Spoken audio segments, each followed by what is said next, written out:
اگر انڈیا کے ساتھ معاملہ ہوگا قوم ایک صف پر ہوگی، اگر افغانستان کے ساتھ معاملہ ہوگا قوم ایک صف پر نہیں ہوگی۔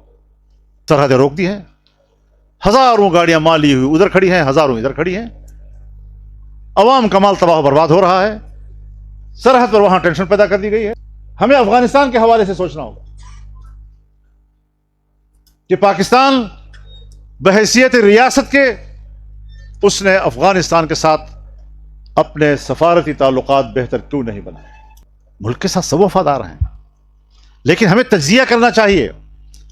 لوگ بیوقوف نہیں ہوتے، ہر چیز کو سمجھتے ہیں لوگ۔ آج بھی میں اپنے فوج کو اس محاذ سے ایک پیغام دینا چاہتا ہوں کہ اس کا اعتراف کر لو کہ موجودہ صورتحال میں آپ کی پشت پر طاقتور سیاسی قوت نہیں۔ اگر ہر مسئلے کے لیے فوج کے سوچ یا فوج کی اپروچ ہو، کبھی بھی آپ یہ مسئلہ حل نہیں کر سکیں گے جب تک کہ آپ کے ساتھ پولیٹیکل سوچ نہ ہو، اکنامک سوچ نہ ہو۔ ہم اب اتنے چھوٹے بچے نہیں ہیں کہ آپ میڈیا پر ایک فضا بنانے کی کوشش کریں اور ہم اس سے مروب ہو جائیں۔ ہم آپ سے بہتر سوچتے ہیں۔ سمجھتا ہوں کہ ہماری ریاستی قوتیں یا تو سفارتی ذہن کے ساتھ غلام ہیں یا پھر ان کی سفارتی ذہنیت صفر ہے، ان کو سوچنے کی صلاحیت ہے، لیکن اپنی ہمت ہے کہ ہم پھر بھی جیے جاتے ہیں۔ ہمیں افغانستان کے حوالے سے سوچنا ہوگا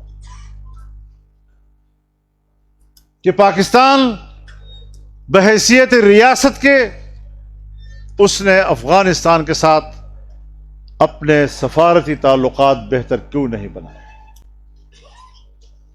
یہ بات یاد رکھیں کہ ظاہر شاہ سے لے کر اشرف غنی تک جتنی حکومتیں آئی ہیں پرو انڈین تھی، سوائے امارت اسلامیہ افغانستان کی۔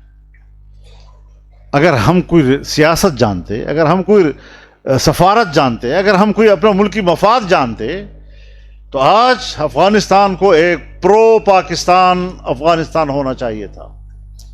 ہم ان کو بھی دھکیل رہے ہیں کہ جاؤ تم روس کے ساتھ کہیں بات کرو، چائنا کے ساتھ بات کرو، انڈیا کے ساتھ بات کرو۔ کس بات پر؟ سرحدیں روک دی ہیں، ہزاروں گاڑیاں مال لی ہوئی ادھر کھڑی ہیں، ہزاروں ادھر کھڑی ہیں، عوام کا مال تباہ و برباد ہو رہا ہے، سرحد پر وہاں ٹینشن پیدا کر دی گئی ہے۔ یہ وہ غلط پالیسیاں کہ میں سمجھتا ہوں کہ ہماری ریاستی قوتیں یا تو سفارتی ذہن کے ساتھ غلام ہیں یا پھر ان کی سفارتی ذہنیت صفر ہے، ان کو سوچنے کی صلاحیت ہے۔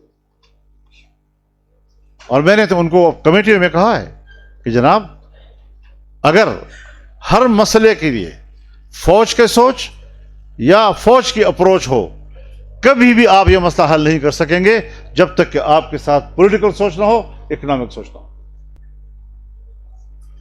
آپ کیسے اکانومی کو ٹھیک کر سکتے ہیں؟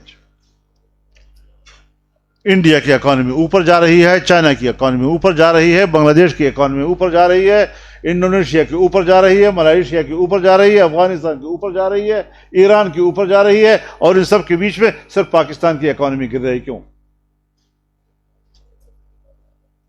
ہم تو جو کرسی پہ بیٹھا ہوتا ہے صرف اس کو دیکھتے ہیں، اس پر تنقید کرتے ہیں۔ ریاستی پالیسی ہے جس کی وجہ سے ہم تباہ ہو رہے ہیں۔ آج بھی میں اپنے فوج کو اس محاذ سے ایک پیغام دینا چاہتا ہوں کہ اس کا اعتراف کر لو کہ موجودہ صورتحال میں آپ کی پشت پر طاقتور سیاسی قوت نہیں۔ آپ کو بھی سیاسی قوت کی ضرورت ہے، آپ کو بھی عوام کی پشت پناہی کی ضرورت ہے۔ زبانی بیانات جاری کر دینا قوم ایک ہے، قوم ایک ہے۔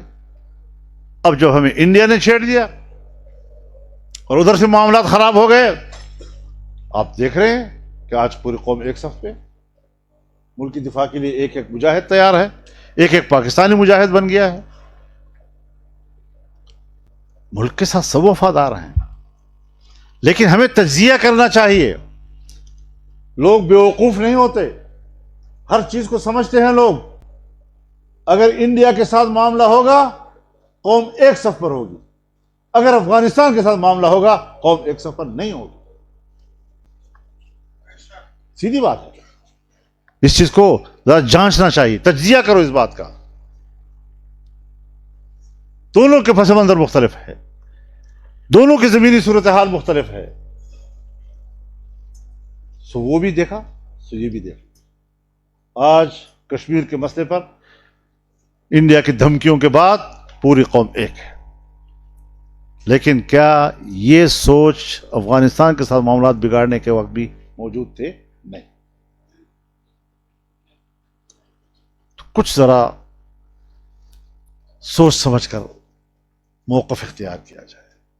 پروپیگنڈے سے کچھ نہیں بنتا. میڈیا کے ذریعے دباؤ ڈالو ہمارے اوپر, نہیں, اس سے کچھ نہیں ہوگا. ہم اب اتنے چھوٹے بچے نہیں ہیں کہ آپ میڈیا پر ایک فضا بنانے کی کوشش کریں اور ہم اس سے مغروب ہو جائیں.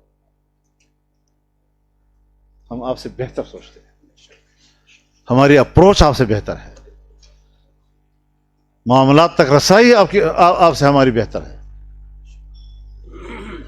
آپ کو اپنی قوم کے ساتھ بیٹھنا ہوگا, آپ کو اپنی سیاست کے ساتھ بیٹھنا ہوگا, آپ کو اپنے اقتصاد کے ساتھ بیٹھنا ہوگا, اپنے وسائل کے ساتھ بیٹھنا ہوگا.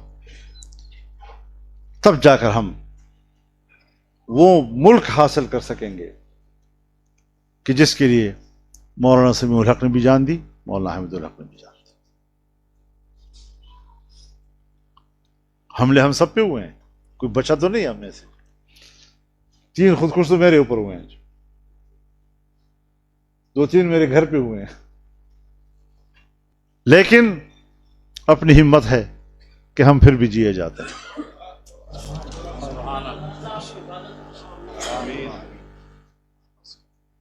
کتنے ہمارے ساتھی شہید ہوئے, کتنے علماء شہید ہوئے, کس جرم میں؟ اور پھر ان کا خیال یہ ہے کہ ہم علماء کو بھی قتل کریں گے اور پھر ہم مجاہد بھی کہلائیں گے.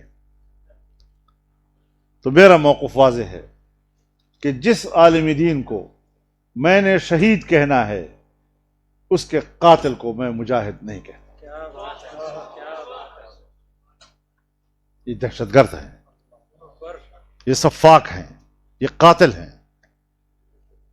میں مولانا سمیع الحق کے قاتل کو مجاہد نہیں مانتا, میں حامد الحق کے قاتل کو مجاہد نہیں مانتا, میں مولانا نور محمد صاحب وانا کے بزرگ کو شہید مانتا ہوں تو اس کے قاتل کو میں مجاہد نہیں مان سکتا. میں مولانا حسن جان کے قاتل کو مجاہد نہیں کہہ سکتا, میں مولانا معراج الدین کے قاتل کو مجاہد نہیں کہہ سکتا. بات صاف ہے. مجاہدوں کی طرح آؤ, بات کرو, 2 آدمی بیٹھ کر حلال و حرام کے مالک بن جاتے ہیں. انسانی خون کو حلال کرنے کا فتویٰ 5 آدمی بیٹھ کر طے کرتے ہیں. جبکہ رسول اللہ صلی اللہ علیہ وسلم فرماتے ہیں لزوال الدنیا اہون علی اللہ من قتل رجل مسلم. پوری دنیا تباہ ہو جائے اللہ کے لیے آسان ہے ایک مسلمان کے خون کے مقابلے میں.